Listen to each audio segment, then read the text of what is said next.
In the beginning. Dear travelers, let us tell you a tale. 'Tis an epic tale of days long ago, and some yet to pass, a tale spread over the vast and wild realm of Beardsgaard. But it was not always called such. In the days that have now become lore, there was the vast void of the cosmos, and a small green spark of curiosity and joy and creation, taken to a form that would one day craft and walk the world that River Peak Apothecary inhabits. Beardsgaard Origins. Long, long ago, a breath in the time of the cosmos, El sparked into being a tiny flash of green light at the center of a great sphere of silver and gold licks made of starfire, set like a jewel in the endless void. From El's home at the heart of a star, it heard whispers from worlds out of sight, reaching out across the nothingness. Tales of Arda and Amber and Essos and everlasting, now forgotten realms filled its consciousness, and its imagination also felt a spark. El heard tales of the mountains and rivers, trees and birds, elves and men, fantastic creatures large and small. It listened to the screams and cries of battles what cleaved their lands asunder, the lamentations of the creatures caught in the wheel of time's passing. And it felt sorrow, and ages more passed. As eons passed and El's star began to fade, as stars must in the end, El yearned to begin again. The light closed in on itself, and the surface of the star smoothed into mirrored glass as it died. And El remained at the heart of it and gathered the remaining sparks into its hands, spinning and whirling. El released the small sphere of remaining starfire into the void, and they hung there together as it plucked out a silver and a gold spark, one in each hand. It flung the gold spark above to the top of the star cavern, the silver one below, so they each lit half the mirrored glass in their sparkling glow, and El blew a single breath into the sphere of remaining starlight. The light darkened and spun faster and grew larger and larger, a violent swirling that masked and pulsed with the promise of life, growing solid and hard and smooth as the surface of the dead star itself.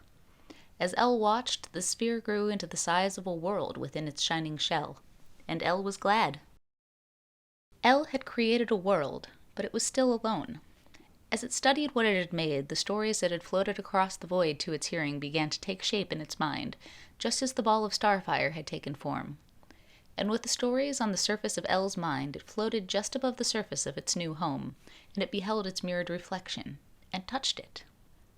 The first touch ruptured the tranquil reflection, and from it sprung a green and white shoot with 2 leaves. El was overjoyed and laughed, and when it did, it was thrown back with a violent rush as the shoot expanded and shot skyward, unfurling great leaves and branches. El gazed in wonder, and it named the great tree Arid, its first true creation. El wished to know what else it could create, so it sang the songs it had heard in the void, and the wind began. It danced over the smooth earth, stomping feet that made mountains that cracked the earth, rushing toward the sky. It clapped hands that sprung forests from the earth. It flew across the surface, fingers trailing the ground and drawing rushing waters to the fore. Each verse made a new plant, each refrain a new animal, and for a time unknown to all but El, its world came into being, safe inside its skeleton star. And when nothing flat remained, El rested on its new world and was content for a time. But as the magnificence of the world grew and bloomed and died and grew again, El's thoughts turned again to the stories of the void, and it wished for more.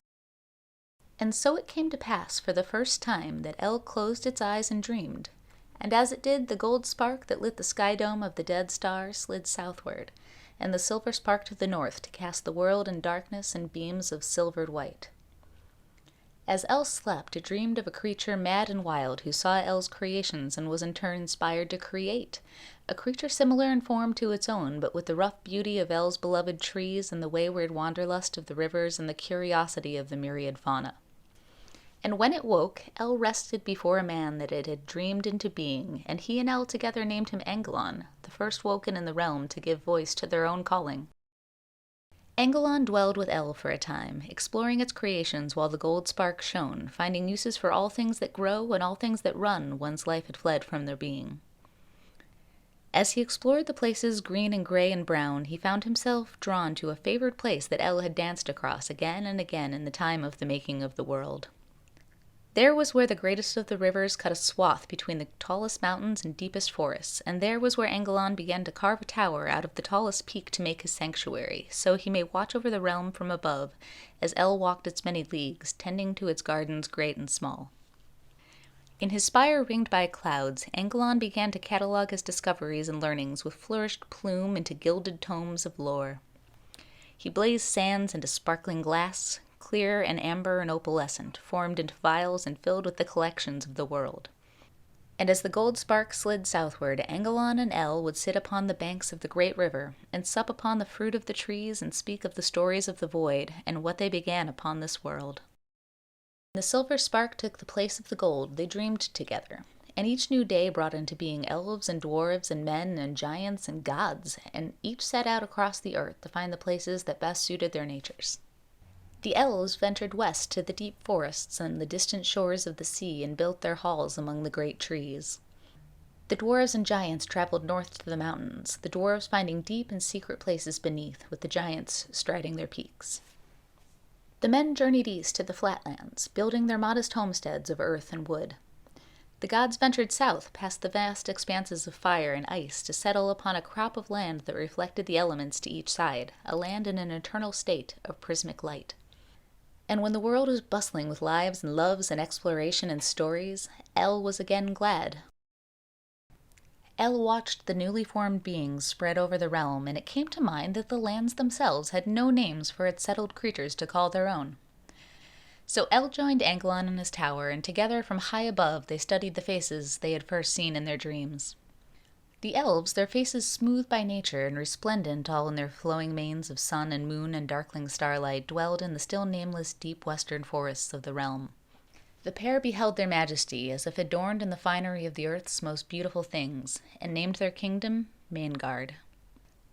The giants and dwarves and men in the east grew their greatest manes from their chins, an adornment of carefree strength and sturdy wisdom, and so El and Angelon called their kingdom of mountains and flatlands Beardenheim. The gods in the south, flanked by ice and fire and ringed by billowing clouds, were the only beings in the realm to alter the fur of their faces with blades of their own devising, blades so sharp they sang when they passed over jaw and chin. This place El and Angelon called Shavehala. And as the silver spark began to rise, they finally named this land of theirs. But they did not call it this land. They called it Beardsgaard.